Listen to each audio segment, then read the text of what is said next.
Hello everyone, and welcome to the Fictional Vortex. So we are back with an interesting movie on what if Naruto was the SSS-Rank sage who was immune to Freya's charm, Naruto x Freya x Ryuu Lion DanMachi.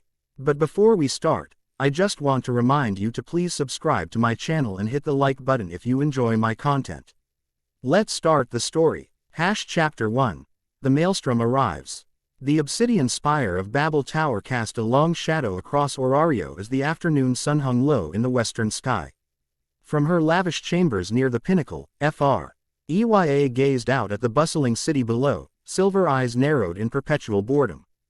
Behind her, Ottar stood motionless, a mountain of muscle waiting for his goddess's command.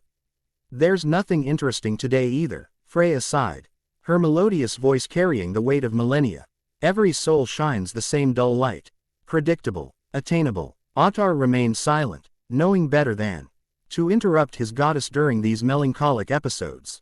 For centuries, Freya had collected souls that caught her eye, drawing mortals to her with effortless charm that none could resist. The thrill of the hunt had long since faded, replaced by an emptiness that even she, the goddess of beauty, couldn't fill. A distant rumble interrupted her contemplation, not thunder, but something deeper, more primal. The very air seemed to vibrate. Freya straightened, her disinterest evaporating as she pressed closer to the crystal-clear window. "What is that?" she whispered, more to herself than her faithful Boaz. The sky above the eastern wall tore open. There was no other way to describe it.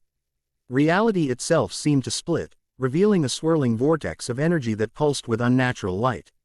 Through this impossible aperture, someone, fell. Even from this distance, Freya's divine sight captured the moment with perfect clarity.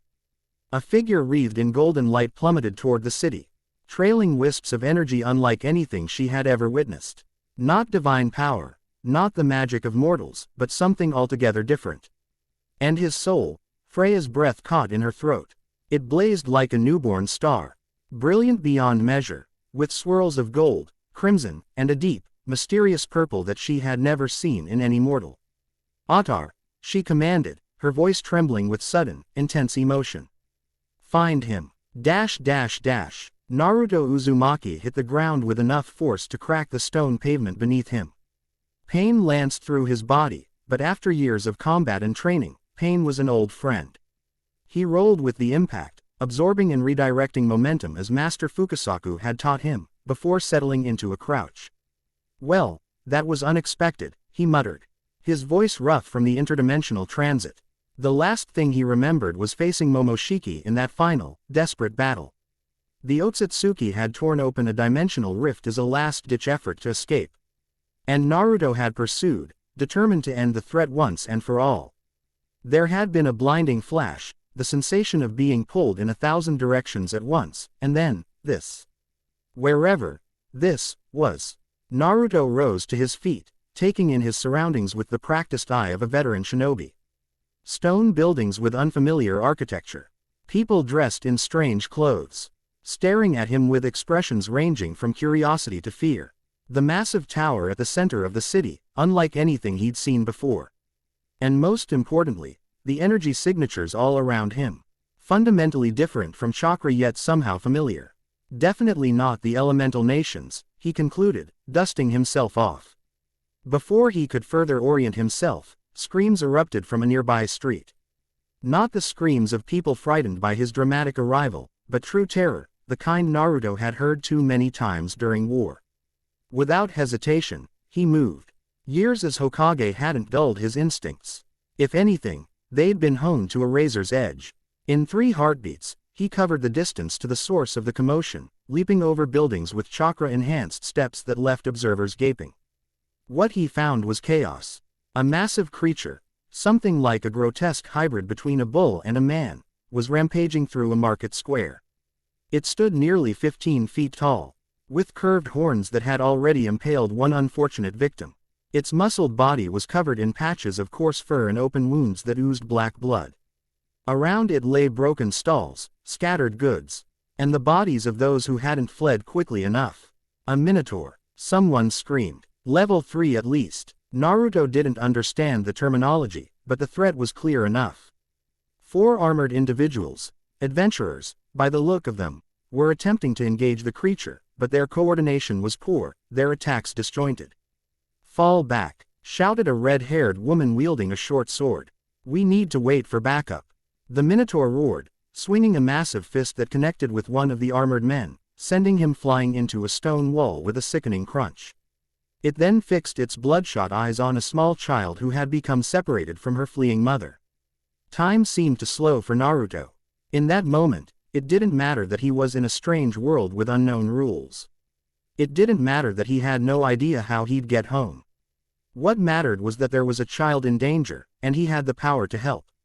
He moved. To the observers, it appeared as though he had teleported. One moment, the strange blonde man was standing at the edge of the square. The next, he was between the Minotaur and the child, his back to the monster as he gently lifted the girl. "It'll be okay," he told her with a warm smile that crinkled the whisker marks on his cheeks. "What's your name?" Lily, the girl stammered, her eyes wide with terror and fixed on something behind Naruto. "Nice to meet you, Lily. I'm Naruto." His smile never faltered, even as he sensed the Minotaur's attack coming. "Your mom's over there, see? Let's get you back to her." In a fluid motion that defied the expectations of everyone watching, Naruto pivoted, passing the child to a shadow clone that had silently appeared beside him.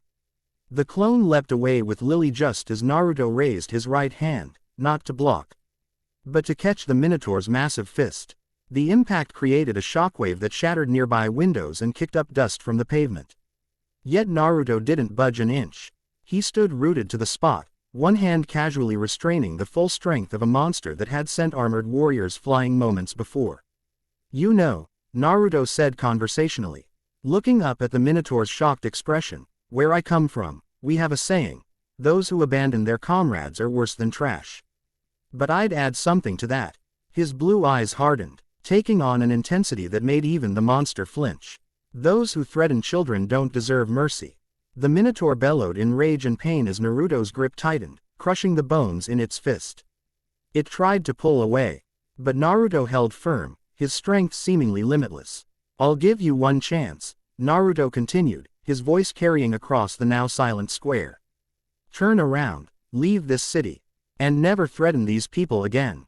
For a moment, something like intelligence flickered in the Minotaur's eyes, a calculation, perhaps, or the primitive understanding that it had encountered something beyond its comprehension. Then rage overtook reason, and it swung its other fist toward Naruto's head. Naruto sighed. Wrong choice. What happened next occurred so quickly even the most experienced adventurers present had difficulty following it. Naruto released the Minotaur's fist and stepped inside its guard. His right hand formed a complex seal while his left began to glow with swirling energy. The air around him shimmered with power as he called upon the natural energy that existed in this world just as it had in his own. Sage Art. Rasengan. The spiraling sphere of energy slammed into the Minotaur's chest with surgical precision. For a heartbeat, nothing seemed to happen. Then the monster's body collapsed inward at the point of impact before exploding outward in a controlled burst that sent it flying backward through 3 buildings before coming to rest, motionless and broken, in a fountain at the edge of a larger plaza. The silence that followed was absolute. Naruto stood in the center of the market square, his cloak settling around him as the dust cleared. The shadow clone had returned the child to her mother and dispelled itself in a puff of smoke. The 4 adventurers who had been fighting the Minotaur stared at Naruto with expressions ranging from awe to suspicion. Finally, the red-haired woman stepped forward. What are you?" she asked, her hand still tight on her sword. Naruto turned to her with a disarming smile, all traces of his battle intensity gone. "Just someone who happened to be passing through. Is everyone okay?" Before she could respond, more armored figures arrived at the square, reinforcements, apparently, though they were now unnecessary. At their head was a slender woman with waist-length black hair and unusual eyewear, circular lenses that magnified her intelligent eyes. "Aina, we're okay," called one of the original adventurers. "This man, he killed the Minotaur. Alone, with some kind of magic I've never seen before." The woman called Aina adjusted her glasses, studying Naruto with professional interest. "I see. Sir, I'm Aina Tool, a guild advisor. That was impressive work, but I don't recognize you." Are you registered with the guild? Which familia do you belong to? Naruto rubbed the back of his neck, a habitual gesture from his youth that he'd never quite outgrown. Ah, about that, I'm kind of new in town. Very new, actually, and I don't know what a familia is. This statement caused a ripple of murmurs through the growing crowd. Aina's eyebrows rose in surprise. You don't know what a familia is.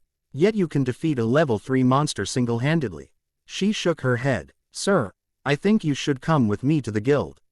We have a lot to discuss. From her vantage point atop a nearby building, Ryuu Lion had witnessed the entire encounter. The elf waitress had been returning from an errand for her employer when the commotion began. She'd been preparing to intervene, despite her current occupation. Old habits died hard when the strange man had appeared. What she had seen left her speechless. Not just the casual display of overwhelming power, but the way he had prioritized the child's safety. The controlled nature of his attack ensuring minimal collateral damage, the confidence that spoke of years of experience rather than reckless bravado. Who are you? She whispered, watching as he followed Aina toward the guild headquarters. There was something about him that resonated with a part of her she'd thought long dead. Not just his strength, but his purpose. He hadn't fought for glory or reward, he'd fought to protect. Ryuu slipped away across the rooftops, her mind racing.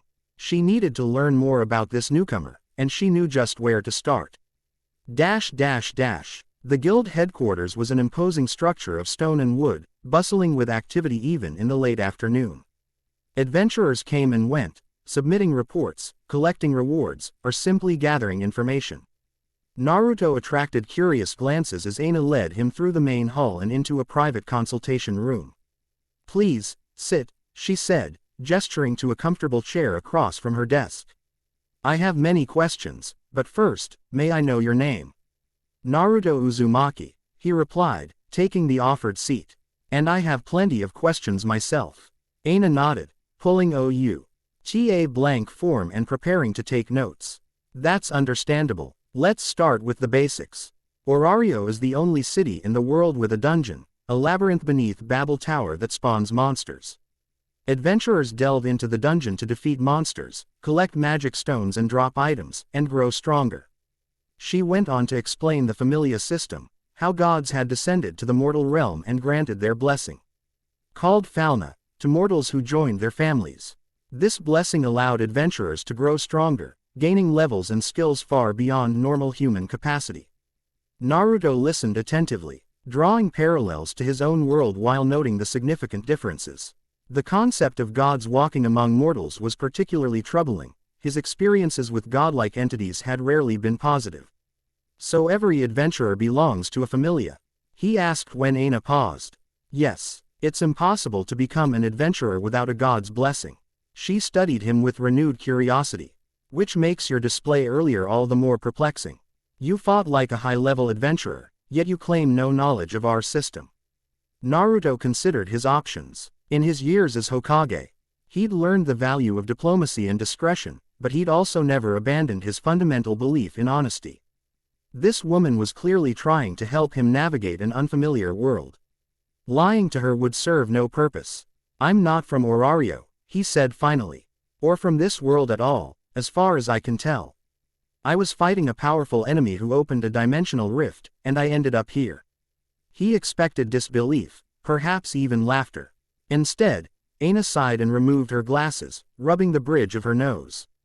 Normally, I'd think you were joking or delusional, she said, replacing her glasses. But after what I saw and heard about today, and considering that the gods themselves came from a different realm. She shook her head. Let's say I'm provisionally accepting your explanation. That still leaves the question of what to do with you. What do you mean? You're an unknown entity of considerable power in a city already teeming with political intrigue and danger. Some will see you as a threat, others as an opportunity. Aina leaned forward, her expression serious.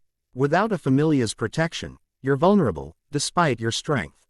Naruto smiled at this. I appreciate your concern, but I've been taking care of myself for a long time. Perhaps, Aina acknowledged, but there are rules here, structures that maintain order. If you wish to remain in Orario, and I assume you do, at least until you find a way home, then you'll need to find a place within those structures. Before Naruto could respond, the door opened without a knock. A tall, slender man with long silver hair entered, his crimson eyes fixing immediately on Naruto. "Aina, I'll take over from here," he said, his voice smooth as silk. "Lord Royman." Aina stood quickly, bowing slightly. "I was just conducting an initial interview with, yes, our mysterious visitor. News travels fast in Orario, especially news of a man who defeats a level 3 monster with a single attack." The man smiled, though it didn't reach his eyes. "I am Royman Mardial, head of the guild. And you, sir, are something of a conundrum." Naruto rose to his feet, recognizing authority when he saw it. "Naruto Uzumaki, I apologize for any trouble I've caused. On the contrary, you dispatched a threat to our city with admirable efficiency." Royman gestured for Aina to leave. Once she had closed the door behind her, his facade of politeness diminished slightly. "But let's speak plainly. You are an unknown variable in a complex equation. The guild exists to maintain balance among the Amilius and protect the citizens of Orario. Your presence disrupts that balance." "I'm not looking to cause problems," Naruto replied evenly. "I just want to understand this world while I figure out how to return to my own."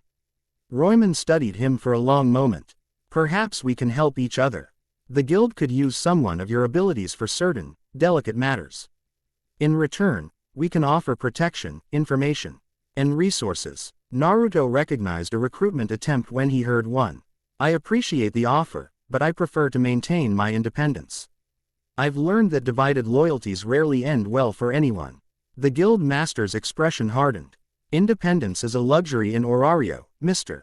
Uzumaki. Without a familia, you have no legal status, no rights to enter the dungeon, no protection under our laws." "Are you threatening me?" Naruto asked, his voice still pleasant but carrying an undertone that made Royman stiffen. "Merely stating facts," the guild master replied, taking an unconscious step backward. Something in the blonde man's eyes, a flicker of something ancient and powerful, had triggered a primal warning in his mind. "But perhaps we can reach a compromise. A special classification for your unique situation." Naruto relaxed slightly. "I'm listening. We'll register you as an independent consultant to the guild. Not an adventurer, but not a civilian either. This will give you limited rights while we assess the situation." Royman moved to his desk, pulling out a document and quickly scribbling on it. "In return, I ask only that you refrain from interfering in familia matters and report any significant use of your abilities to the guild." Naruto considered the offer. It wasn't ideal, but it would give him breathing room while he acclimatized to this new world. "Agreed. With one condition. I reserve the right to act if innocent lives are in danger, as they were today." Royman hesitated, then nodded. "Acceptable, though I would you defer to guild authority whenever possible." They finalized the agreement, with Royman providing Naruto with temporary identification and a modest sum of currency, Valis, he called it, to secure lodging and supplies. "One more question," Naruto said as he prepared to leave. "The energy used by adventurers, magic, I think you called it. How does it work?" Royman gave him a curious look. "That's a complex question. Magic comes from the fauna, the blessing of the gods. Some spells are common, others unique to the individual. Why do you ask?" "Just trying to understand the similarities and differences to my own abilities." Naruto replied. "Where I come from, we use an energy called chakra, a combination of physical and spiritual energy." "Fascinating," Royman murmured, though his one suggested more wariness than genuine interest.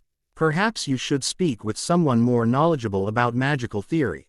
I can arrange an introduction to." A commotion outside interrupted him. Raised voices. The sound of multiple footsteps approaching rapidly. Royman's expression darkened. "It seems word of your arrival has spread even faster than I anticipated," he said grimly. The door burst open, revealing a group of individuals as diverse as they were imposing. At their head was a silver-haired woman of such breathtaking beauty that she seemed to glow with an inner light. Her eyes, silver like the moon, fixed immediately on Naruto with an intensity that was almost physical. Behind her stood a massive man with boar-like features, his muscled body covered in elegant armor. Flanking them were several others, A lithe woman with cat ears, twins with matching daggers, and a cold-eyed man whose hand rested on an ornate sword. "So this is the man who fell from the sky," the silver-haired woman said. Her voice musical and hypnotic. She approached Naruto with the confidence of someone accustomed to absolute obedience. Royman bowed deeply. "Lady Freya, this is an unexpected honor. May I introduce Naruto Uzumaki, a visitor to our city." Freya ignored the guild master, circling Naruto like a predator assessing its prey. "Your soul," she whispered, almost to herself. "I've never seen anything like it." Naruto remained still, but every sense was alert. This woman radiated power different from anything he'd encountered before. Not chakra, not natural energy, but something more fundamental, more primal. "You're a goddess," he stated, not a question but a recognition. Freya's perfect lips curved into a smile. "Indeed. Freya, goddess of beauty, at your service." She stopped directly before him. Close enough that most men would have been overwhelmed by her presence. "And you, Naruto Uzumaki, are the most interesting thing to happen in Orario in centuries." She reached out, tracing a finger along his jawline in a gesture that would have left most mortals trembling with desire. Her divine charm, the power that had enslaved countless souls, flowed from her touch, wrapping around Naruto like a silken web, and did absolutely nothing. Freya's smile faltered, her eyes widening in genuine shock. She tried again, channeling more of her divine power into her charm, focusing it with an intensity that would have reduced most adventurers to lovesick puppets. Naruto gently but firmly removed her hand from his face. "I apologize if I'm breaking some cultural norm," he said politely. "But where I come from, we generally maintain a bit more personal space with people we've just met." The room fell absolutely silent. The Freya Familia members behind their gods looked as though they'd just witnessed the impossible, which, in fact, they had. Royman had gone pale, his eyes darting between the goddess and the strange visitor. Freya herself stood frozen, her perfect features showing, for perhaps the first time in her existence among mortals, complete and utter astonishment. "Impossible," she finally whispered, her voice lacking its usual melodious quality. "No mortal can resist my charm. None." Naruto shrugged, uncomfortable with the attention but unwilling to show weakness. "I've been called stubborn before." This was evidently the wrong thing to say. Freya's shock transformed into something else, an obsessive fascination that burned in her silver eyes. "Otar," she commanded, not looking away from Naruto. "We're leaving." The massive boar man stepped forward. "My lady." Now, her tone brooked no argument. With a final, penetrating look at Naruto, she turned and swept from the room, her familia members following in her wake. As the door closed behind them, Royman collapsed into his chair, trembling slightly. "Do you have any idea what just happened?" he asked, his voice hoarse. "I'm guessing that wasn't a typical introduction," Naruto replied. Royman laughed, a sound tinged with hysteria. "Lady Freya is perhaps the most powerful goddess in Orario. Her charm is irresistible, literally irresistible, to every mortal who has ever lived." He stared at Naruto with new eyes. "Until you. And that's significant." "Significant." Royman shook his head in disbelief. "Mr. Uzumaki, you've just become the most hunted man in Orario. Lady Freya's obsession with unique souls is legendary. A soul she cannot charm, cannot possess." He shuddered. "She will never stop until she has you, one way or another." Naruto absorbed this information with a calmness that further unnerved the guild master. After facing Madara, Kagaya, and countless other world-ending threats, the obsession of a single goddess, however powerful, didn't seem quite so daunting. "I appreciate the warning," he said. "But I should be going. It's getting late, and I need to find lodging." Royman nodded distractedly. Yes, of course. The hostess of Fertility is a reputable establishment, an inn and tavern not far from here. Tell them the guild sent you." He hesitated, then added, "And Mr. Uzumaki, do be careful. Orario is dangerous enough for those who understand its rules." Night had fallen by the time Naruto found the hostess of Fertility, a large, welcoming building with light spilling from its windows and the sounds of laughter and conversation emanating from within. A painted sign depicting a smiling woman hung above the entrance. As he approached, the door swung open, and a small figure collided with him. "Oof, sorry about that," said a young voice.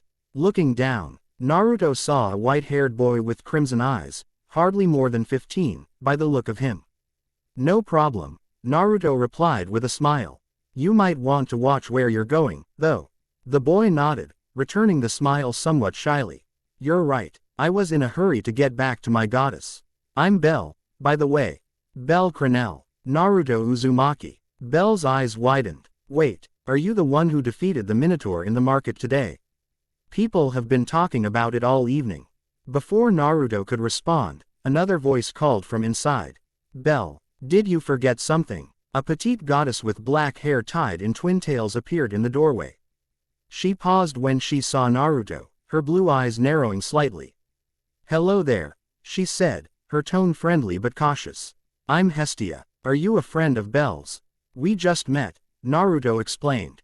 "I'm Naruto Uzumaki. The guild recommended this place for lodging."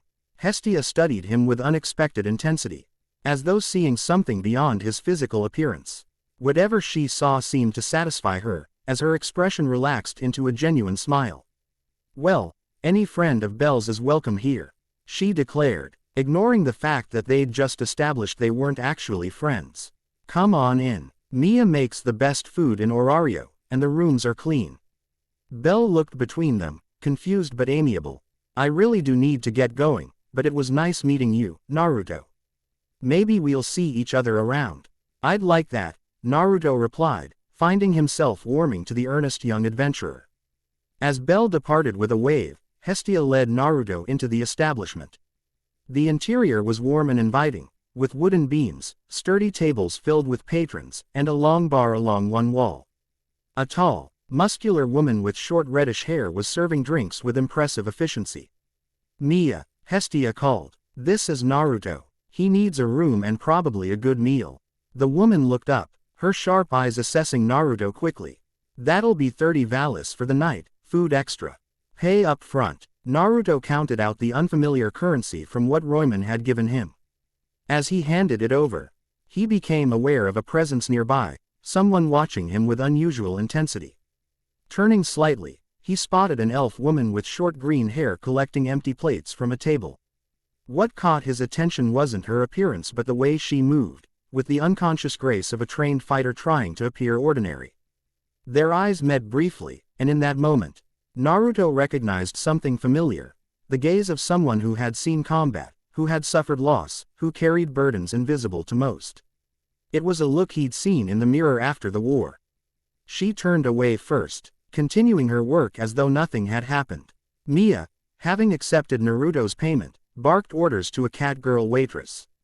"Chloe, show the gentleman to room 3. And you," she addressed Naruto. "Dinner service runs for another hour. I recommend the stew." "Thank you," Naruto replied, allowing the energetic catgirl to lead him upstairs to a modest but clean room. Once alone, he sat on the bed, finally allowing himself a moment to process everything that had happened. In the span of a few hours, he'd been transported to another world, fought a monster, encountered gods walking among mortals, and apparently become the target of an obsessive deity's interest. "Kurama, you've been unusually quiet," he murmured, closing his eyes and focusing inward. Within his mindscape, the massive nine-tailed fox stirred. "I've been observing," the Biju rumbled. "This world, it's strange. The energy here is different, yet somehow familiar. You can sense it too, then?" "Of course. It's similar to natural energy, but with a different flavor. And these gods, they're not like the Otsutsuki, not exactly. They feel more like fragments of something larger." Naruto nodded, having sensed the same thing. "The goddess from earlier, Freya. She seemed shocked that her powers didn't work on me." Kurama snorted, a sound like distant thunder.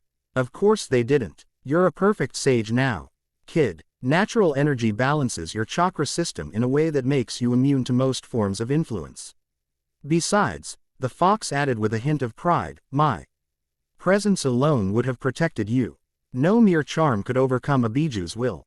"Always so modest," Naruto chuckled. "What do you think we should do? For now, learn, adapt, find allies. This wouldn't be the first time you've changed a world simply by existing in it." With that encouraging thought, Naruto returned his attention to his physical surroundings. His stomach growled, emending him that interdimensional travel worked up quite an appetite. Deciding to take Mia's recommendation, he headed downstairs for dinner, unaware that his presence in Orario had already set numerous wheels in motion. In her chambers atop Babel Tower, Freya paced like a caged predator, her divine beauty enhanced rather than diminished by her agitation. "It's impossible," she repeated for perhaps the dozenth time. "No mortal can resist my charm." None. Ottar stood silently, watching his goddess with concern. In all their centuries together, he had never seen her so disturbed, nor so fixated. His soul, Freya continued, her silver eyes distant with memory. Golden, like the sun itself, with swirls of crimson and that strange, deep purple. "I've never seen anything like it, Ottar. It's perfect." The Boaz captain had long since accepted his role in his goddess's life, to serve, to protect, to facilitate her endless quest for beautiful souls. He had watched her charm countless mortals, had helped her collect the most exceptional among them, had even eliminated obstacles when necessary. But this was different. This wasn't just another soul to add to her collection, this was a challenge to her very nature. "What would you have me do, my lady?" he asked, knowing she would eventually require action. Freya stopped pacing, her perfect features settling into a determined expression. "I want everything. Who he is, where he came from, what makes him immune to my charm. I want to know his strengths, his weaknesses, his desires, his fears." Her voice dropped to a whisper. "I want to know what makes him unique among all mortals. I'll assign Alan and the Gulliver brothers to observe him," Ottar began. "No." Freya's tone was sharp. "This requires subtlety. He's early powerful. The reports from the market make that clear. And clever, too. He'll notice obvious surveillance." She tapped a perfectly manicured finger against her lips. "We'll need a different approach." She moved to the window, gazing out at the city below. Somewhere down there was the first mortal in her eternal existence who had looked upon her with complete immunity to her divine charm. "I'll have him," she promised the night. "One way or another, that radiant soul will be mine." The hostess of fertility was still bustling when Naruto returned downstairs. He found a small table in a corner and settled in, observing the varied clientele with interest. Adventurers, mostly, judging by their equipment and conversations. Talk of the dungeon, monsters, and familia politics dominated. A shadow fell across his table, and he looked up to see the elf waitress he'd noticed earlier. Up close, her features were even more striking, elegant and timeless in the way of elves, but with hardness around her eyes that spoke of difficult experiences. "What can I get you?" she asked, her voice cool and professional. "The stew, please, and whatever you recommend to drink." She nodded. "One beef stew and ale. Anything else?" Naruto studied her for a moment. The controlled stillness of her posture, the calluses on her hands not entirely consistent with waitressing, the subtle way she positioned herself to maintain awareness of everyone in the room, all marks of someone with combat training. "Just one question," he said. "Is it customary in Orario for former adventurers to work as waitresses? Or is your situation unique?" Her green eyes widened fractionally, the only indication that his observation had caught her off guard. She recovered quickly, her expression returning to professional neutrality. "I don't know what you mean," she replied. "I'm just a waitress." Naruto smiled apologetically. "My mistake. Where I come from, it's a bit easier to recognize fellow warriors." She hesitated, then leaned slightly closer. "You're the one who fell from the sky and killed the Minotaur." News travels fast. In Orario, unusual things rarely stay secret for long. She straightened up. "I'll get your order." As she walked away, Naruto noted the precise economy of her movements. Definitely trained, and at a high level. He wondered what circumstances had led someone with her obvious skills to hide behind a waitress's apron. The stew, when it arrived, was excellent, rich and hearty, perfect after the day's exertions. The elf returned periodically to check on him, her professional demeanor never slipping. Though Naruto caught her studying him when she thought he wasn't looking. As the tavern gradually emptied, Naruto found himself one of the last remaining customers. Mia was wiping down the bar. while the cat girl waitresses cleared tables. The elf was counting out the day's receipts in a ledger. Naruto approached the bar, setting down his empty bowl. "Thank you for the meal. It was exactly what I needed." Mia grunted in acknowledgement. "You're the one everyone's talking about. The man who killed a minotaur with one attack. It seems my reputation precedes me." Naruto replied with a slight smile. "HMPH. In my experience, reputations are often exaggerated." The dwarf woman gave him a appraising look. "Though you do have an unusual air about you. Not many people can make Ryuu curious." "Ryuu." Naruto glanced at the elf, who was studiously ignoring their conversation. "My best waitress," Mia explained in a lower voice. "Doesn't talk much, works hard, keeps to herself. But she's been watching you all evening." Before Naruto could respond, the front door burst open. A group of rough-looking men entered, their swagger and the excessive weaponar. Why they carried marking them as adventurers, though not, Naruto suspected, particularly reputable ones. "We're closed," Mia called sharply. "Come back tomorrow." The leader, a burly human with a scar running down one cheek, grinned unpleasantly. "Don't be like that, Mama Mia. We just want a quick drink after a long day in the dungeon." "I said we're closed," Mia repeated, reaching beneath the bar. "Don't make me throw you out." The scarred man's expression hardened. "Maybe we didn't make ourselves clear. We heard the famous Minotaur killer is staying here." His eyes found Naruto. "There he is, the man of the hour." Naruto remained calm, assessing the situation. 5 men, all armed, all with the enhanced physical capabilities that came with a god's blessing, according to what Aina had told him. But also all clearly intoxicated and overconfident. "I'm not looking for trouble," Naruto said, his voice pleasant but firm. "And you're upsetting the proprietor after hours. I suggest you come back tomorrow if you want to talk." The scarred man laughed, his hand moving to the sword at his hip. "Hear that, boys? He's not looking for trouble.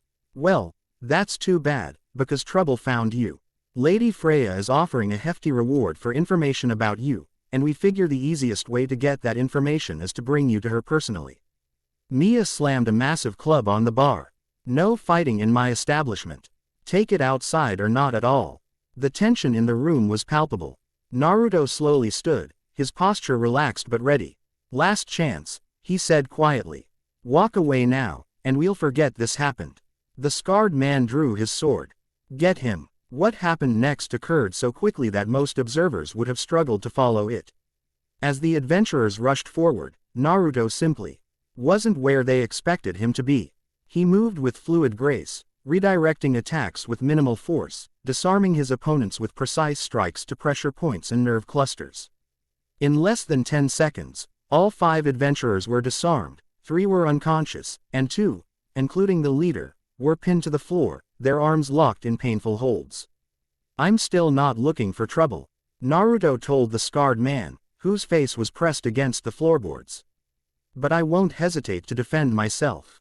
Whatever Freya is offering, it's not worth your health." "Why, you're a monster," the man gasped. "No one moves that fast without magic." Naruto released him, stepping back. "I'm just someone who's had a lot of practice. Now take your friends and go."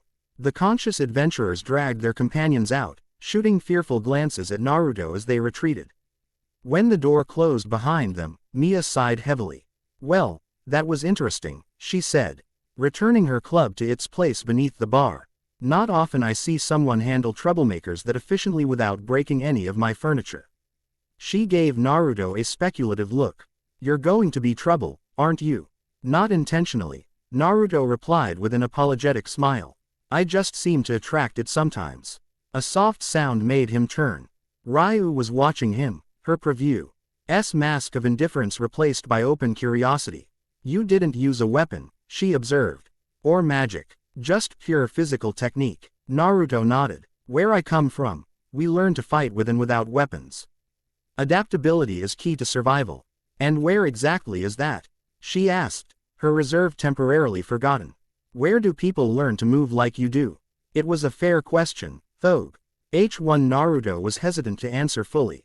Trust needed to be earned, especially in a new world with unfamiliar rules and potential enemies. "A place very far from here," he said finally. A place where we learn to fight from childhood. Because we have to. Something flickered in Ryu's eyes. Recognition, perhaps, or understanding. For a moment, it seemed she might press for more information. Instead, she nodded slightly, as though confirming something to herself. You should be careful, she said, her professional demeanor returning. If Freya has set her sights on you, nowhere in Orario is truly safe. I've dealt with dangerous women before, Naruto replied with a hint of humor. Not like her, Ryu countered, her tone deadly serious. She's a goddess, and in Orario, gods get what they want, one way or another. With that sobering warning, she returned to her duties, leaving Naruto to contemplate the complexities of his new situation. Deep beneath Orario, in the labyrinthine depths of the dungeon, something stirred. The walls pulsed with an unnatural rhythm, like the heartbeat of some vast organism. In a chamber untouched by adventurers, crystals glowed with an eerie light, responding to an energy that didn't belong in this world. The dimensional rift that had brought Naruto to Orario had not closed completely. It had merely changed form, becoming something subtler, more insidious. And through this lingering connection, something was taking notice. The crystals pulsed faster, their light intensifying.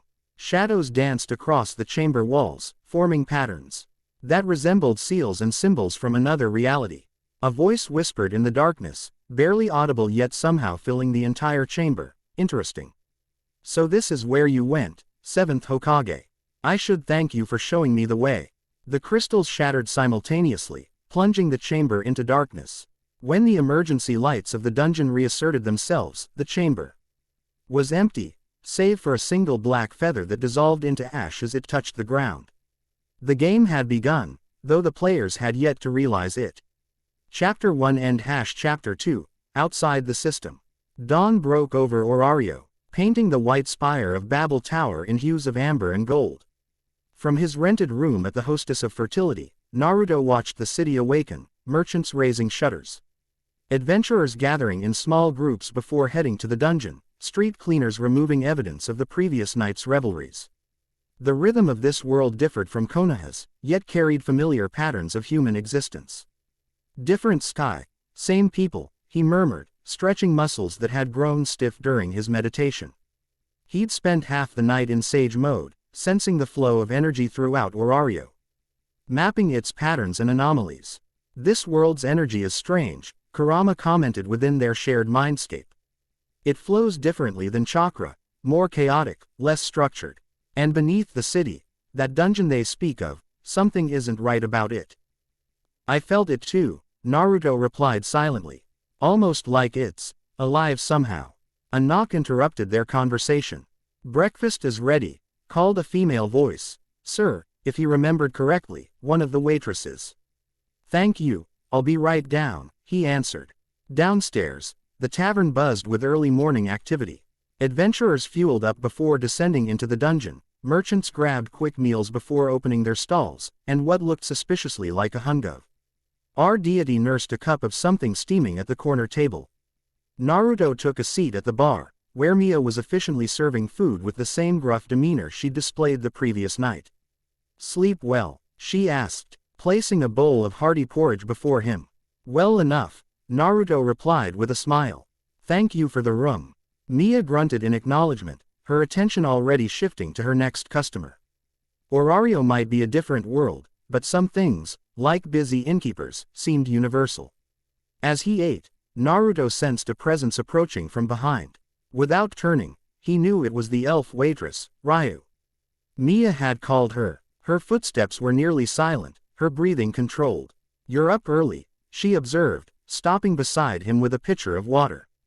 Naruto smiled. Old habits. Where I come from, early risers catch more than worms. And what do they catch? She asked, refilling his cup with practiced precision. Opportunities, usually. Sometimes trouble. His blue eyes met her green ones. Sometimes both. Something flickered across Ryu's face. Amusement, perhaps, or recognition. Orario offers plenty of both, she replied. Especially for someone in your unique position. Meaning someone without a familia, who nonetheless demonstrated power that attracted Freya's attention. Ryu's voice dropped lower, Those men last night. She won't be the last to come looking for you. Naruto nodded, appreciating her candor. I figured as much. Any advice? For a moment, Ryuu seemed surprised by the question, as though she wasn't accustomed to being asked for her opinion. She considered carefully before responding. Find allies, she said finally. Not necessarily a familia. Gods can be complicated. But people you can trust. Orario is dangerous enough with support. Alone. She left the implication hanging. I've been alone before, Naruto replied, though his tone held no self-pity. But I appreciate the advice. Allies are always valuable. Ryuu studied him for a moment longer, then gave a small nod and moved on to her other duties. Naruto watched her go, noting again the precision of her movements. In his years as Hokage, he'd learned to recognize the subtle signs of those who carried burdens, and Ryuu Lion, he suspected, carried more than most. After finishing his meal, Naruto stepped out into the morning sunlight. He had plans to formulate, a city to explore, and, most importantly, information to gather. If he was going to survive in Orario, let alone find a way home, he needed to understand this world's rules. And then, perhaps, figure out how to bend them. The guild headquarters looked different in daylight, less imposing, more bureaucratic. Adventurers lined up at various counters, submitting repo, RTS or collecting payments for monster crystals harvested from the dungeon. Guild employees moved with the practiced efficiency of career administrators everywhere. Naruto spotted Aina at a desk near the back, consulting with a young adventurer who looked to be receiving some kind of lecture. As he approached, he recognized the adventurer as Belcranel, the white-haired boy he'd met briefly the previous evening. And that's why you must always carry extra potions, Aina was saying firmly. The dungeon doesn't care about your budget constraints, Bell. It will kill you regardless. Yes, Aina-san, Bell replied, his expression chastened but determined. I'll be more prepared next time. See that you are. I don't want to file another report about you nearly dying. Aina's stern expression softened slightly. You have potential, Bell. Just try to live long enough to realize it. Bell nodded earnestly, then turned to leave, nearly colliding with Naruto for the second time in less than a day. We have to stop meeting like this, Naruto quipped, steadying the younger man with a hand on his shoulder. Naruto-san. Bell's crimson eyes lit up with recognition. I'm sorry, I wasn't looking where I was going. Again, no harm done, Naruto assured him. How are you finding the dungeon so far? Bell rubbed the back of his neck sheepishly. Challenging. I've only been an adventurer for a few weeks. And there's so much to learn. Aina cleared her throat, drawing their attention. Mr. Uzumaki, I'm glad to see you're still in one piece. After your encounter with Lady Freya yesterday, some of us were concerned. It takes more than a conversation to put me down, Naruto replied with a smile. Though I understand it was an unusual meeting. Unusual is an understatement, Aina adjusted her glasses. No one resists Freya's charm. No one. Bell looked between them, confusion evident on his face. You met Freya, and resisted her charm. Is that even possible? Apparently it is, Naruto said. Though I'd rather not make a big deal of it. Too late, he realized, noting the hushed conversations and sidelong glances from nearby adventurers who had overheard.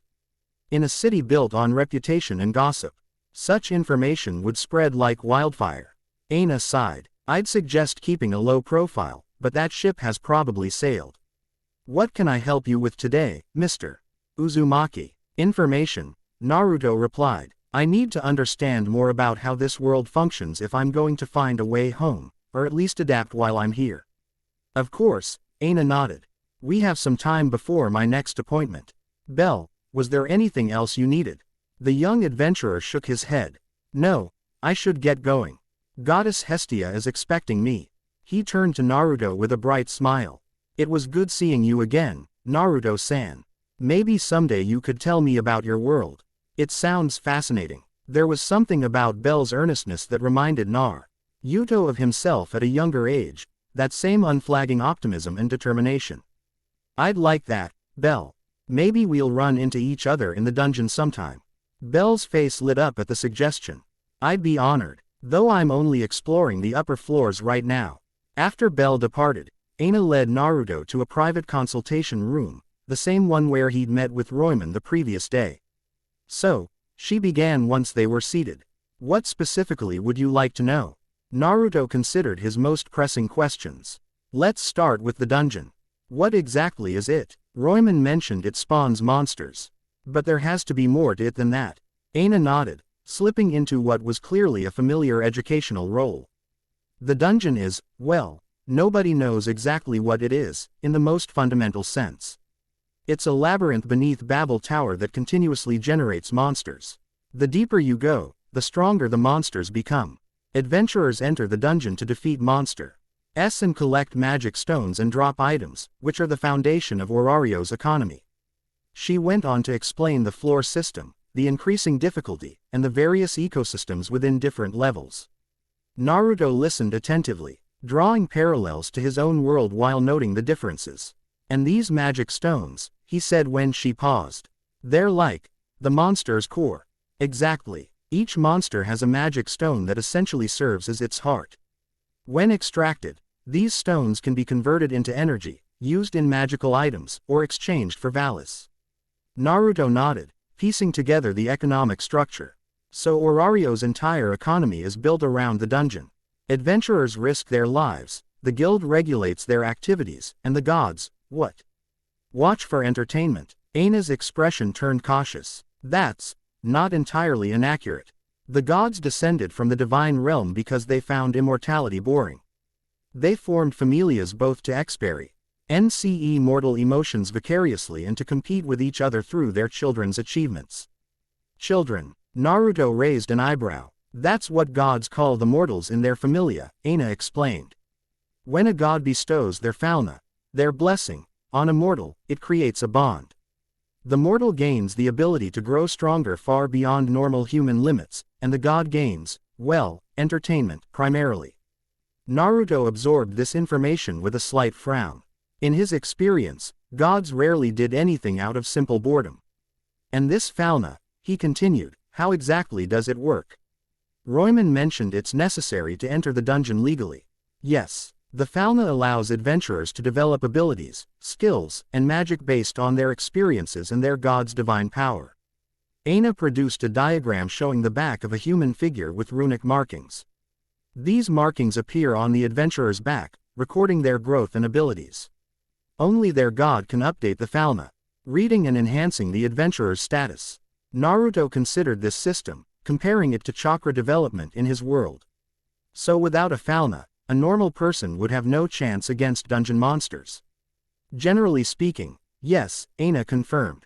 Though there are rare exceptions, those with innate magical abilities are unique circumstances. She gave him a pointed look. Like yourself, apparently. About that, Naruto said, I need to explain why I can't, or won't, join a familia. Aina's expression showed professional curiosity. I assumed you were simply being cautious, taking time to consider your options.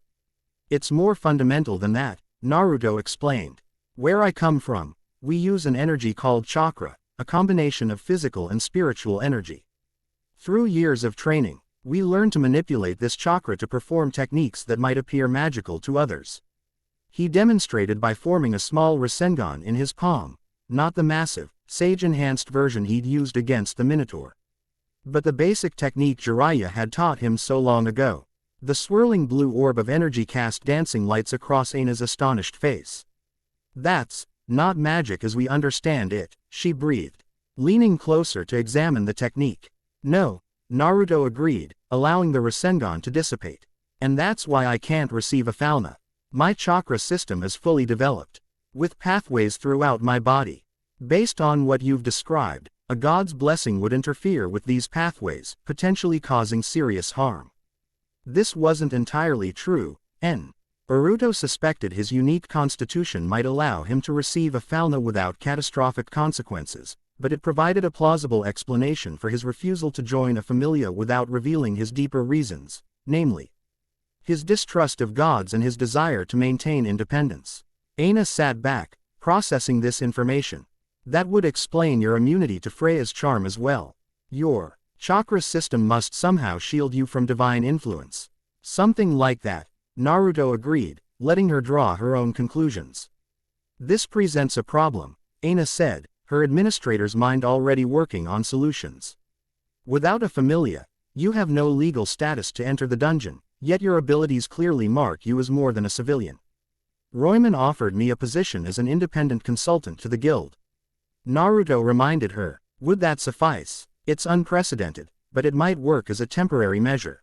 Aina tapped her fingers thoughtfully on the table. Though you'll still face challenges. Many familias won't recognize your authority, and without a god's protection, you'll be vulnerable to political complications. Like Freya's interest, among others, the gods can be competitive. If one takes interest in you, others will follow, if only to deny their rivals. Naruto nodded, unsurprised. Politics, it seemed, were universal constants. I appreciate your candor, he said. One last question. Is there anyone in Orario who specializes in dimensional magic or theory? Someone who might understand how I came to be here and how I might return home. Aina considered this. There are several magical research familias, Hermes and Hephaestus come to mind. There's also Oranos, the head of the guild, though he rarely grants audiences these days. She hesitated, then added, if you're truly looking for esoteric knowledge, there's a woman who operates as an information broker in the Northwest District. People say she knows things she shouldn't, about places far beyond Orario. An information broker. Naruto's interest was piqued. Does this person have a name? She's known simply as the Shadow, Aina replied. She's not exactly legitimate in the guild's eyes. But her information is reportedly reliable, if expensive. Naruto filed this information away for future reference. An information broker with knowledge beyond Orario's boundaries might be exactly what he needed. Thank you, Aina, he said, rising to his feet. You've been incredibly helpful. Just doing my job, she replied with a small smile. And Mr. Uzumaki, do be careful. Orario can be treacherous even for those who understand its rules. Naruto returned her smile. I've survived treacherous before, but I appreciate the concern. The Northwest District of Orario bore the marks of neglect and poverty that seemed universal to cities throughout any world. Narrow alleyways wound between buildings of crumbling stone, laundry lines stretched between upper windows. And children played in the streets with makeshift toys. Despite the apparent poverty, Naruto noted the vibrant community spirit, neighbors calling greetings to each other, small markets with locally grown produce, and community kitchens serving simple meals. Following Aina's directions, he navigated deeper into the district, eventually reaching a small plaza dominated by a dried-up fountain. Across from the fountain stood a narrow building with a weathered sign depicting a black bird in flight. The Raven's Nest, it read in faded lettering. As Naruto approached, he felt a subtle tingle of observation, not simply being watched, but being analyzed. Someone with significant skill was assessing him from somewhere nearby. He maintained his casual pace, giving no indication he had detected the surveillance. The door to the Raven's Nest opened before he could reach for the handle, revealing a young human girl, perhaps 14 or 15, with short brown hair and sharp eyes that belied her youth. You're the one they're talking about, she stated, looking Naruto up and down with unabashed curiosity. The man who fell from the sky and can't be charmed. Naruto smiled. News travels fast. Information is currency in Orario, the girl replied with a shrug. I'm Kara. I work for the Shadow. Naruto Uzumaki. I was told your employer might help with some specialized information. Kara stepped aside, gesturing for him to enter. She's been expecting you. The interior of the Raven's Nest was surprisingly cozy, a small front room with comfortable seating, bookshelves lining the walls, and the pleasant scent of tea in the air. It reminded Naruto of Kakashi's apartment, with its eclectic collection of books and perpetually brewing tea. Wait here, Kara instructed. She'll be with you shortly. Quote, as the girl disappeared through a beaded curtain at the back of the room, Naruto examined his surroundings more carefully. The books on the shelves covered diverse topics, history, magic theory, mythology, and geography among them. Many appeared old and well-read, with markers placed between pages and notes tucked into covers.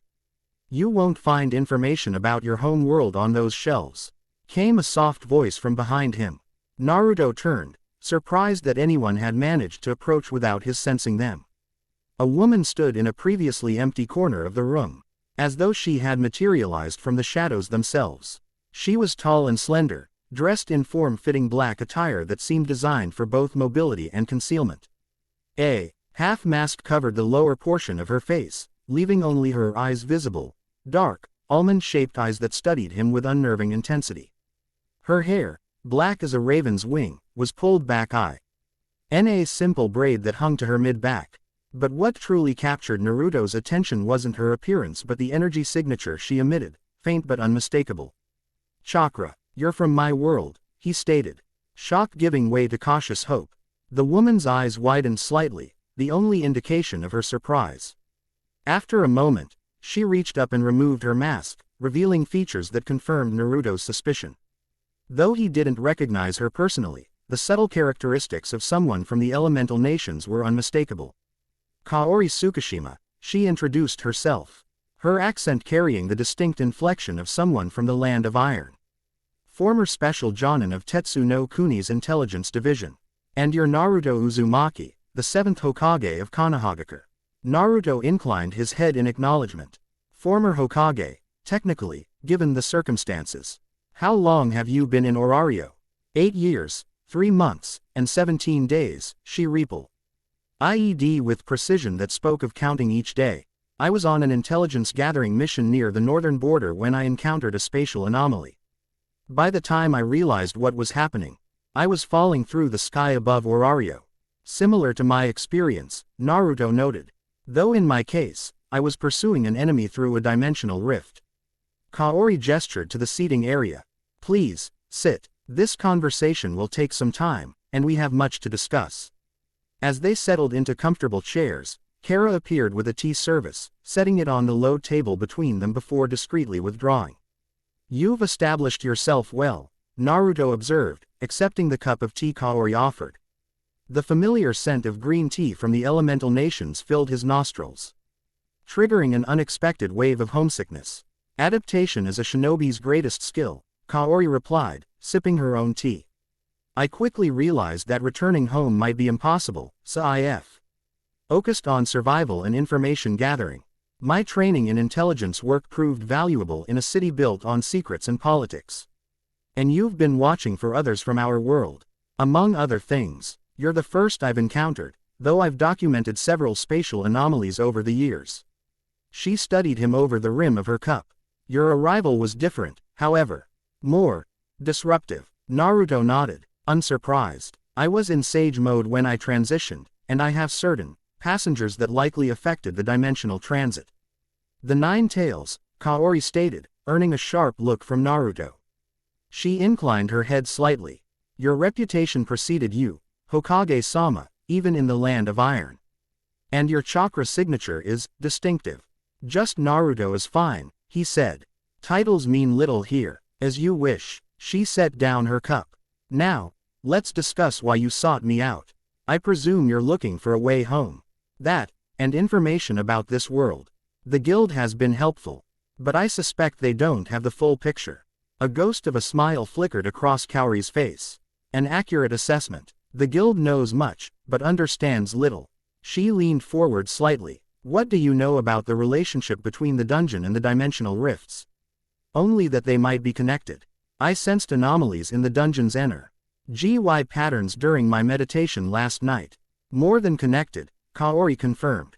"They are symbiotic. The dungeon, at its core, is a dimensional nexus, a point where multiple realities brush against each other, creating friction that manifests as the monsters adventurers so eagerly hunt."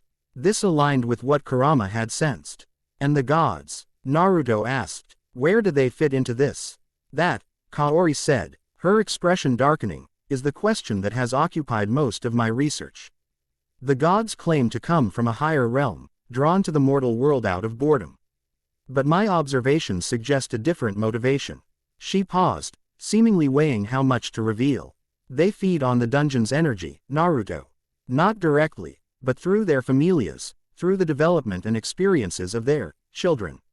Naruto considered this revelation, comparing it to his own experiences with godlike entities. "So the fauna isn't just a blessing, it's a conduit." "Precisely. The gods grant power, The adventurers grow stronger through combat and challenge, and that growth is harvested, in a sense, feeding back to the god. Kaori's dark eyes met his. It's not necessarily malevolent.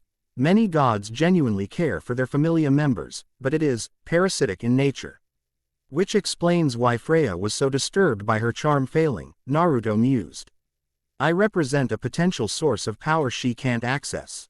You represent far more than that, Kaori corrected. You represent proof that the gods' authority isn't absolute.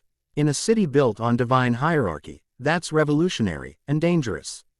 The implications were clear. By simply existing outside the established system, Naruto posed a threat to the entire social order of Orario.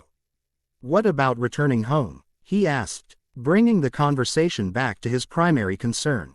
In your years here, have you found any potential methods? Kaori's expression turned guarded. Theoretical possibilities only. The dimensional rifts appear cyclically. But predicting their exact location and timing has proven challenging. And deliberately creating such a rift would require energy on a scale that's difficult to comprehend. Difficult, but not impossible. Naruto noted, earning a measuring look from Kaori. For someone with your reserves, perhaps not, she conceded. But the consequences of failure would be catastrophic, not just for you, but potentially for both worlds. Naruto nodded gravely. As Hokage, he'd learned that power without precision was merely destruction waiting to happen. There's something else you should know, Kaori continued, her voice lowering despite the privacy of their location. The frequency of dimensional anomalies has increased significantly in recent months. Something is destabilizing the barriers between worlds. Quote, my arrival began before that, though your transition may have exacerbated the situation. She hesitated, then added, there are rumors among the deeper evil adventurers of strange new monsters appearing in the dungeon. Creatures that don't follow the known evolutionary patterns, with abilities that seem familiar to us. The implication sent a chill through Naruto. Creatures from our world, or inspired by it. The boundaries are becoming porous, Naruto. And if they collapse entirely? She didn't need to finish the thought. Naruto had seen enough interdimensional threats to understand the potential catastrophe. I'll need to investigate the dungeon myself, he decided. See these anomalies firsthand. Without a familia, Kaori raised an eyebrow. The guild won't permit it, regardless of your consultant status. Then I'll find another way. Naruto had never been one to let rules stand in the way of necessary action. Can I count on your assistance? Kaori studied him for a long moment, her expression unreadable. Finally, she nodded once. My resources are at your disposal, Hokage-sama, Naruto. But understand that my primary loyalty is to survival. If your actions threaten that, our arrangement will end. Fair enough, Naruto agreed, respecting her candor. I don't expect blind loyalty, just cooperation where our interests align. Then we have an understanding. Kaori rose to her feet with fluid grace. I'll compile what information I have about the dungeon anomalies and recent rift patterns.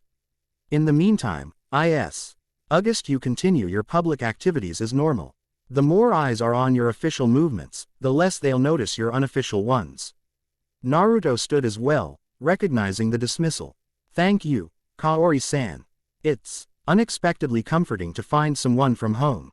Something flickered in her dark eyes, a momentary softening, perhaps, or a shared understanding of displacement. This isn't home, Naruto. Remember that. Orario follows different rules, and the consequences for forgetting that can be fatal. With that sobering reminder, she escorted him to the door.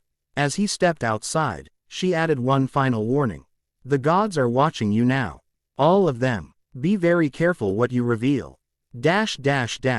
The western district of Orario hummed with commercial activity as the afternoon sun cast long shadows between buildings.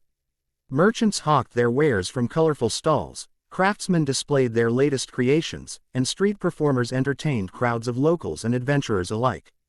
Bel Crenel moved through this vibrant tapestry with purpose, a small pouch of Valis clutched in his hand. His goddess had sent him on an errand to purchase ingredients for dinner, a simple task that nevertheless filled him with determination to select the perfect items.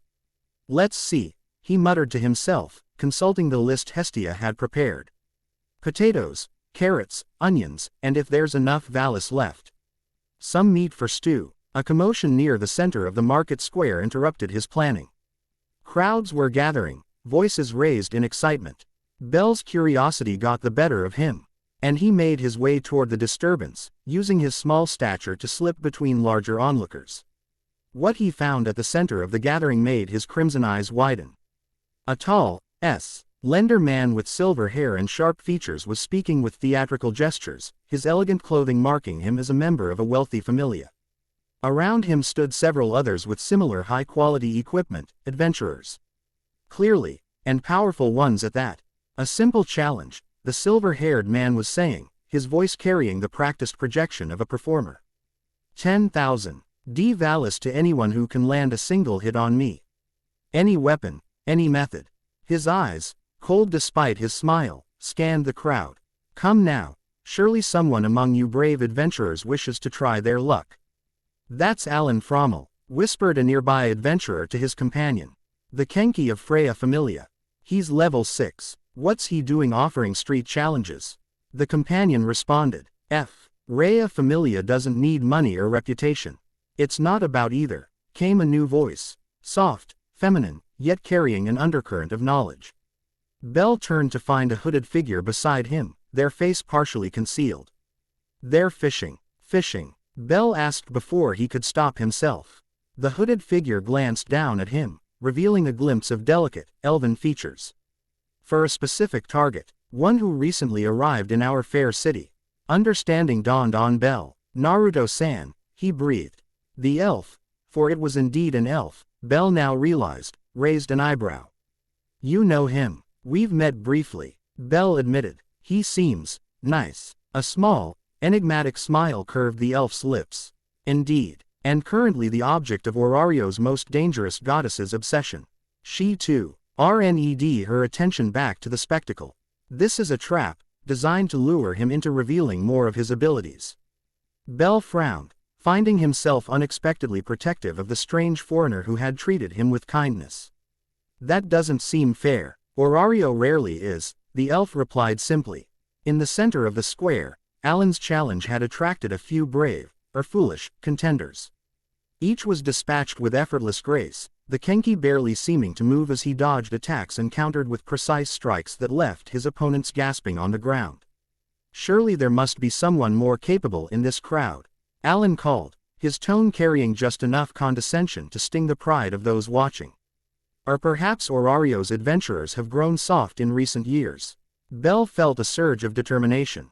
Though he knew he stood no chance against a level 6 adventurer, something in him rebelled against the arrogance being displayed. His hand moved unconsciously to the small knife at his belt. A firm hand on his shoulder stopped him. Don't, said the elf softly. That's exactly what they want, to draw attention, to create a spectacle. Before Bell could respond, a ripple passed through the crowd as someone new approached the cleared space. Bell's heart leapt with recognition, even as the elf beside him tensed. Naruto Uzumaki stood at the edge of the makeshift arena, his orange and black attire distinctive among the crowd. His posture was relaxed, his expression mildly curious rather than confrontational. Ah, Alan's smile widened, taking on a predatory edge. The famous outlander, I was wondering if you'd make an appearance. Naruto returned the smile with one of his own, genuine where Alan's was calculating. Just passing through, actually. You're causing quite the commotion. Merely offering the good people of Orario some entertainment, Alan replied smoothly. And a chance to earn some easy Valis, for anyone skilled enough. His eyes narrowed slightly. Perhaps you'd care to try your luck. The crowd held its collective breath. Bell found himself gripping the edge of his tunic in anticipation. The elf beside him had gone utterly still, her attention fixed on the scene. I appreciate the offer, Naruto said after a moment of consideration, but I try to avoid fighting for entertainment. Especially when the match is clearly meant as a test rather than an honest challenge. Alan's smile didn't falter, though something cold flashed in his eyes. Perceptive of you, my lady Freya was right about your intelligence. Please extend my regards to your goddess. Naruto replied, his tone still pleasant. And let her know that if she wishes to learn more about me, a direct conversation would be more productive than these theatrics. A murmur ran through the crowd at this bold statement. Belle heard gasps of surprise and whispers of, "Is he mad?" And, "No one speaks of Freya that way." Alan's expression hardened, the pretense of civility slipping. "My lady extends invitations to those she deems worthy. You have yet to prove yourself as more than an interesting anomaly. Then perhaps we'll have to remain mysteries to each other," Naruto said with a slight shrug. "If you'll excuse me, I have errands to complete." He turned to leave, dismissing Alan with a casualness that clearly stung the proud Kenki. Belle saw Alan's expression darken, his hand moving to the elegant rapier at his side. "Running away," Alan called, loud enough for everyone to hear. "Perhaps the rumors of your courage were exaggerated." Naruto paused, then turned back with a smile that carried no malice, only a hint of amusement. "I've found that those most eager to prove their strength are often the ones most insecure about their worth. True strength rarely needs demonstration." The philosophical rebuke, delivered without heat but with unmistakable confidence, struck home. Alan's face flushed with barely controlled anger. Several of his familia members shifted uncomfortably, sensing the shift in atmosphere. "You dare," Alan began, his hand now fully on his weapon. "I believe this has gone far enough," interrupted a new voice, deep, commanding, and carrying an authority that silenced the entire square. Belle turned with the rest of the crowd to see an imposing figure approaching. The newcomer stood nearly 7 feet tall, with the features of a boar and muscles that strained against his elegant armor. Despite his monstrous appearance, he moved with surprising grace, his presence commanding immediate respect. "Ottar," whispered someone nearby, awe and fear mingling in their voice. "The war god," another added. "Freya's captain." Alan immediately released his weapon and bowed his head. "Captain, Lady Freya sent me to retrieve you," Ottar stated, his voice betraying no emotion. This display was not part of her instructions.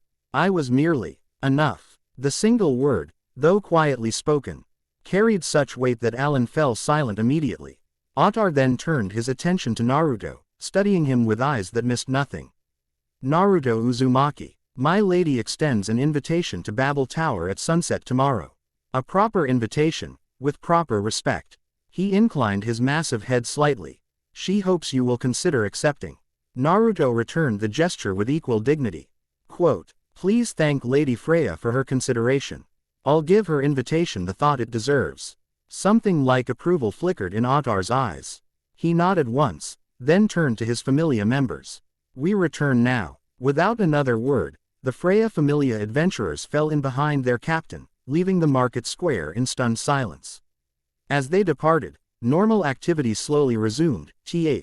How the event would certainly fuel gossip throughout Orario for days to come. Belle realized he had been holding his breath and exhaled slowly.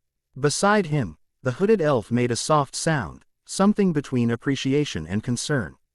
"That," she murmured, "was either very brave or very foolish." "Both, probably." Naruto's voice came from directly behind them, causing Belle to jump in surprise. The elf showed no such startlement, turning smoothly to face him. "You sensed me," she stated, pushing back her hood to reveal Ryuu Lion's features. "I recognized your energy signature," Naruto confirmed. "Thank you for looking out for Belle here." Belle's eyes widened. "You knew I was here too." Naruto smiled, ruffling the younger adventurer's white hair in a gesture that reminded Belle achingly of his lost grandfather. "Hard to miss that distinctive aura of yours. Determination practically radiates from you." Belle blushed at the compliment, but couldn't help feeling pleased.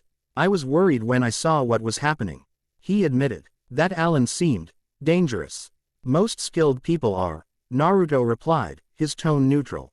"The question is whether they direct that danger toward worthy targets or use it indiscriminately." Ryuu studied him with renewed interest. "You handled that situation unexpectedly. Most would have either accepted the challenge to prove themselves or fled to avoid confrontation. I've found there's usually a third option," Naruto said. "One that preserves dignity without unnecessary conflict." He glanced at the retreating backs of the Freya familia members. "Though I suspect this is far from over."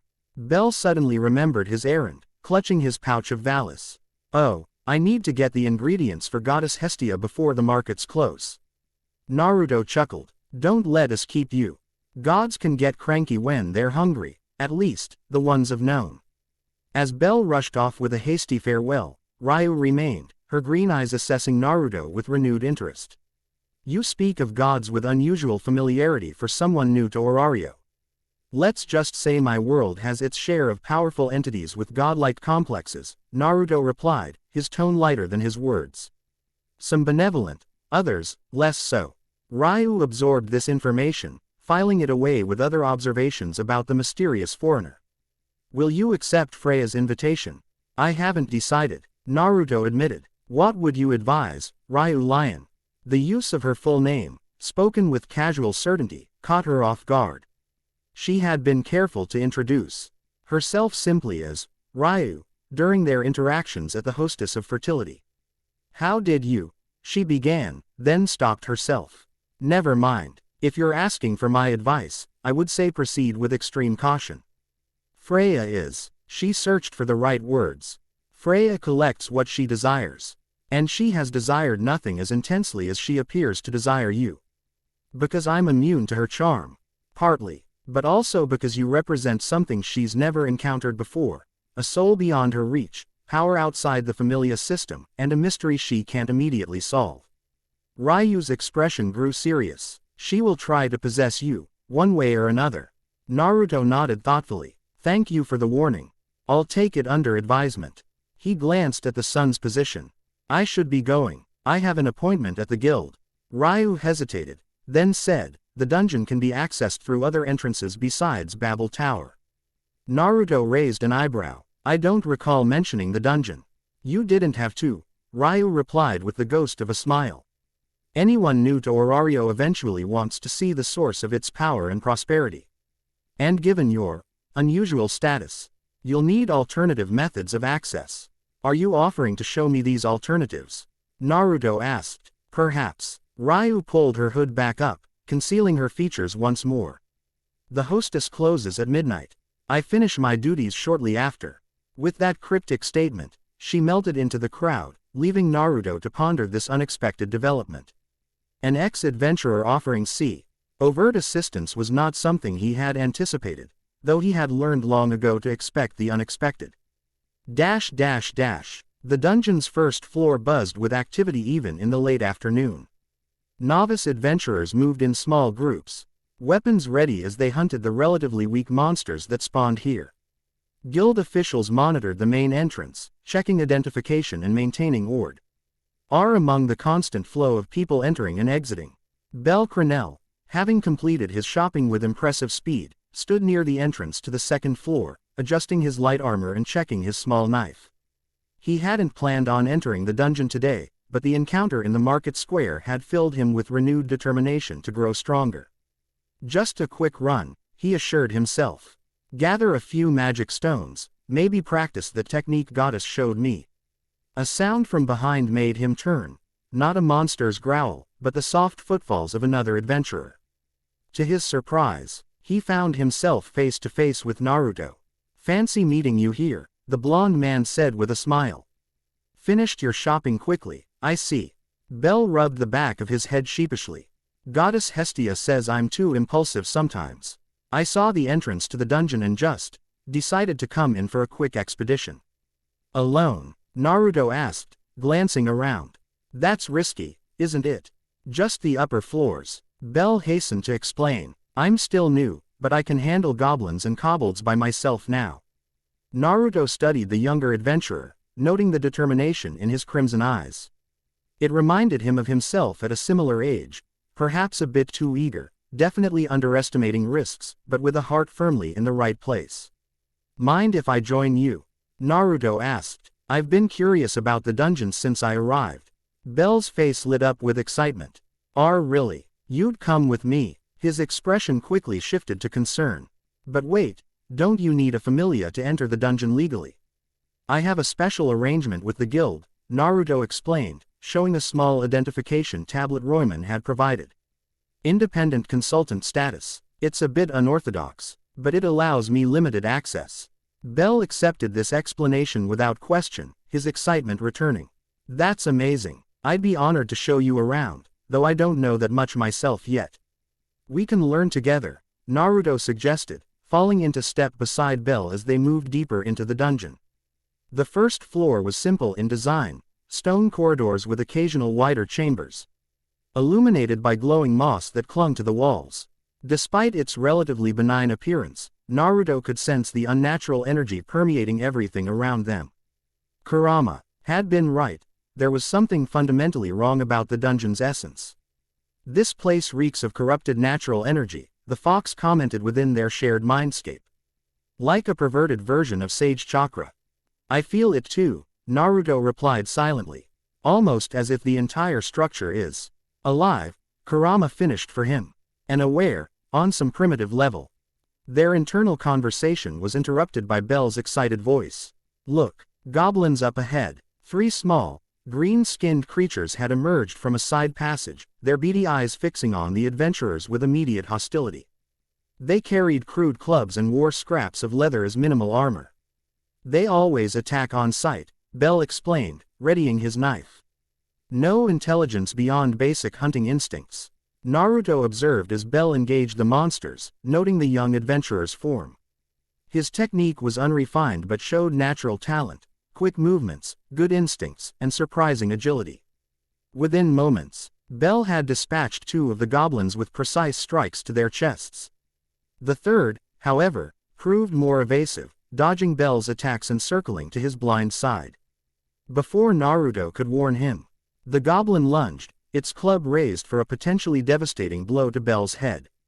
Bell sensed the attack too late, turning with widened eyes as the club NDED, only to find the goblin frozen in place, Naruto's hand gripping its wrist with casual strength. Always watch your surroundings, Naruto advised mildly, before flicking the goblin away with such force that it shattered against the far wall, dissolving into ash and leaving behind a small, glowing stone. Bell stared in astonishment. That was, you didn't even use a weapon. Different training, Naruto explained with a shrug. In my world, we learn to fight with and without weapons from an early age. As Bell collected the magic stones from the defeated monsters, he peppered Naruto with questions about his world, about the training methods, the chakra system Naruto had briefly described, and the concept of shinobi that seemed so foreign yet fascinating. Naruto answered carefully, providing enough information to satisfy Bell's curiosity without revealing strategic details.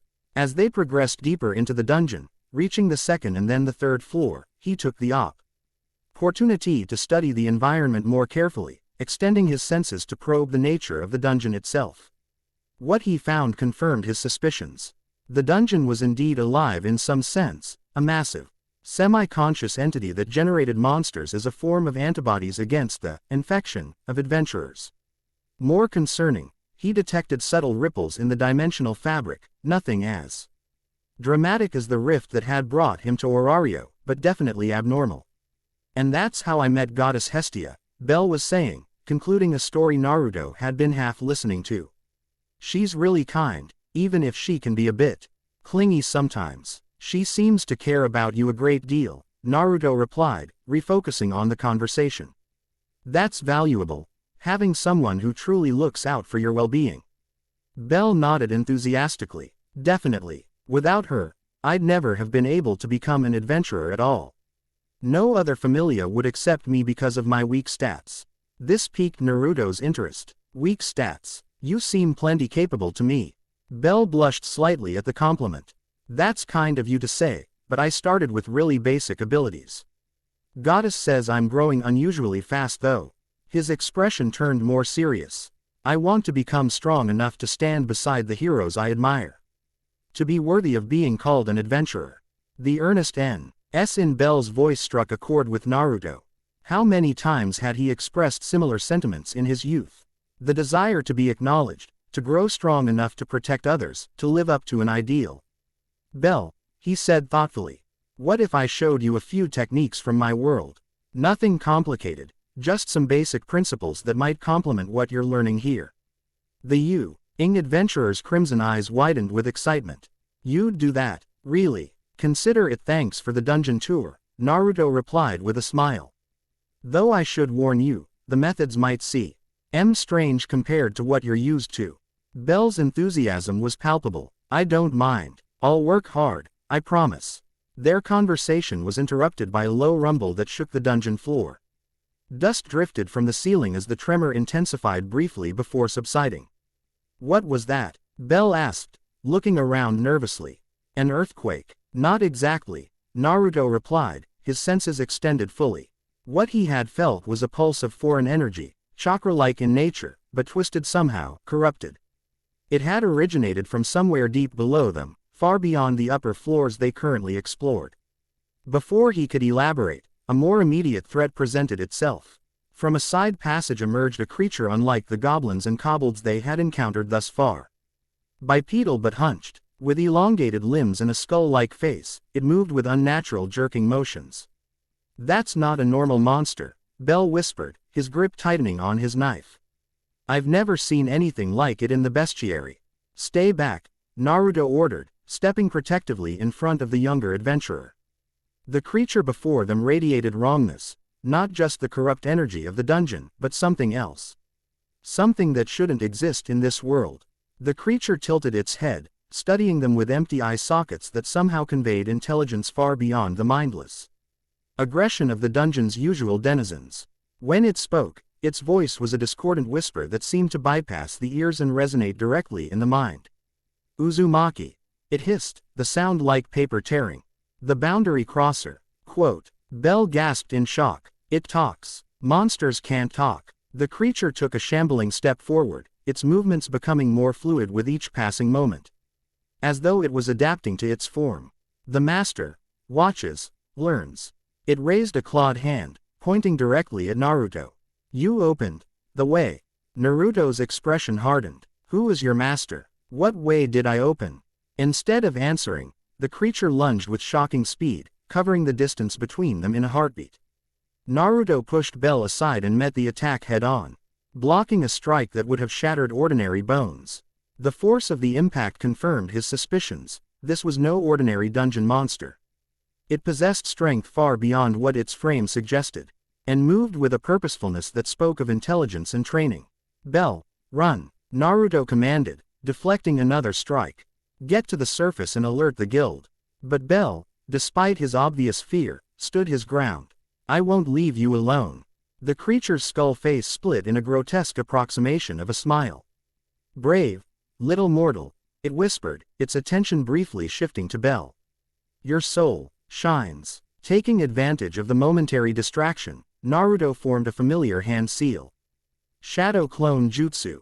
3 perfect copies of Naruto appeared in puffs of smoke, surrounding the creature. Bell stared in astonishment, his jaw dropping at this display of unfamiliar magic. What kind of spell? He began. Explanations later, Naruto interrupted, his clones engaging the creature in coordinated attacks.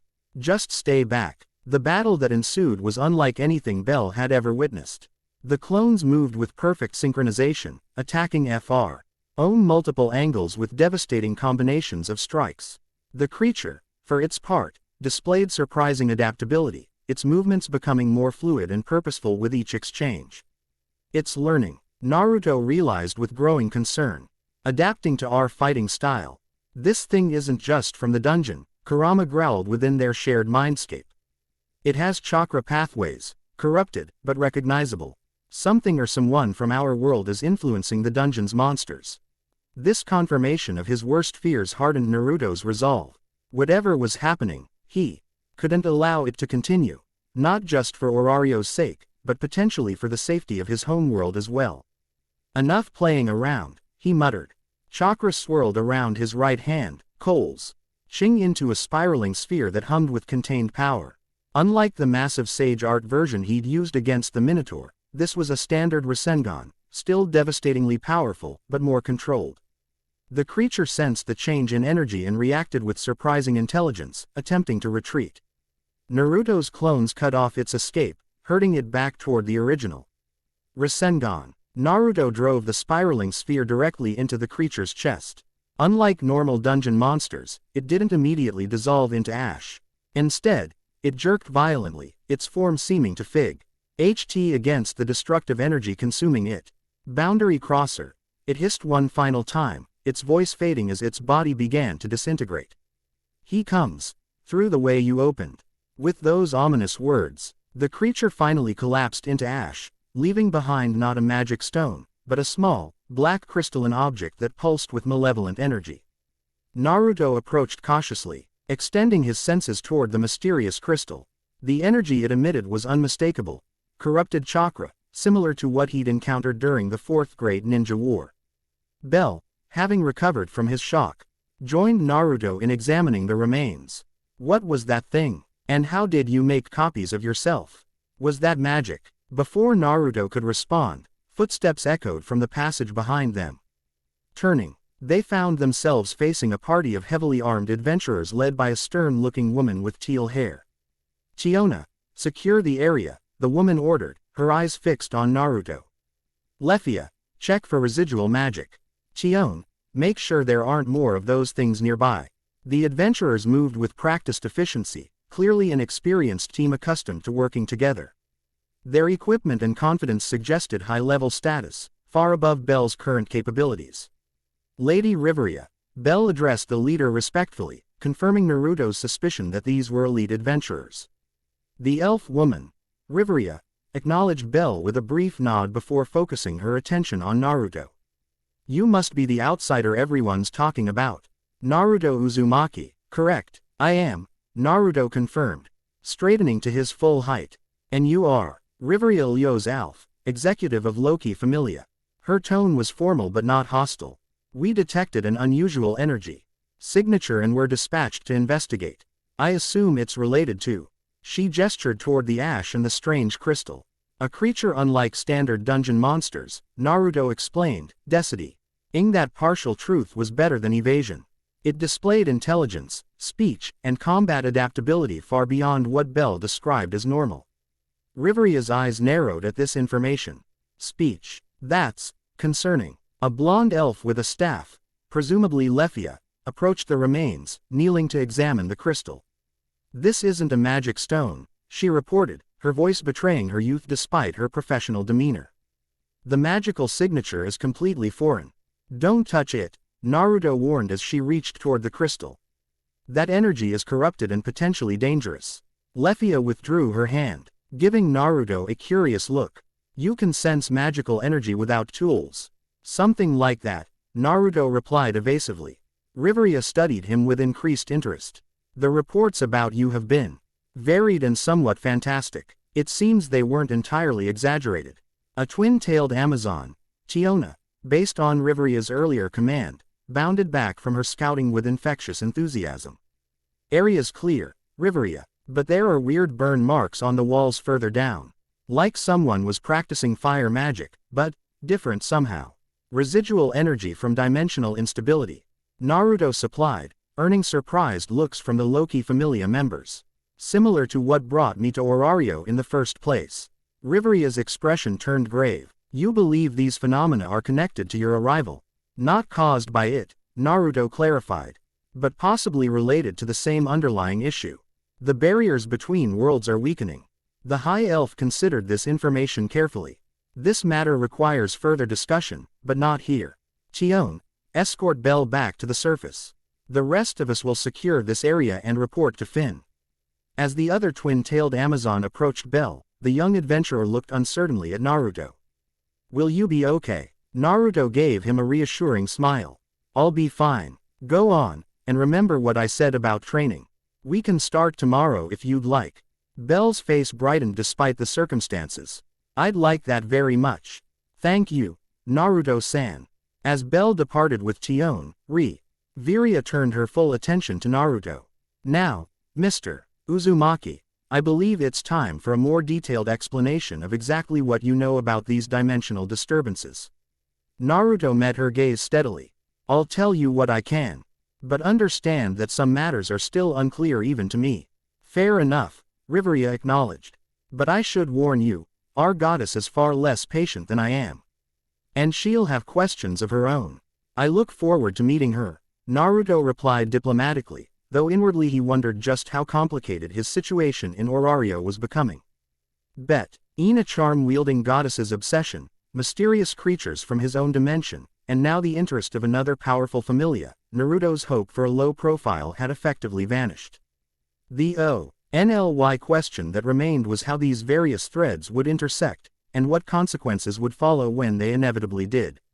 Just like old times, Kurama commented with a mixture of resignation and anticipation. You never could manage to stay uninvolved, could you? Would you have it any other way? Naruto replied mentally. The fox's answering growl carried a hint of amusement. I suppose not. Life would be terribly boring otherwise. Chapter 2 End. The end. I hope you enjoyed this episode. Remember to subscribe and like this video. See you in the next video.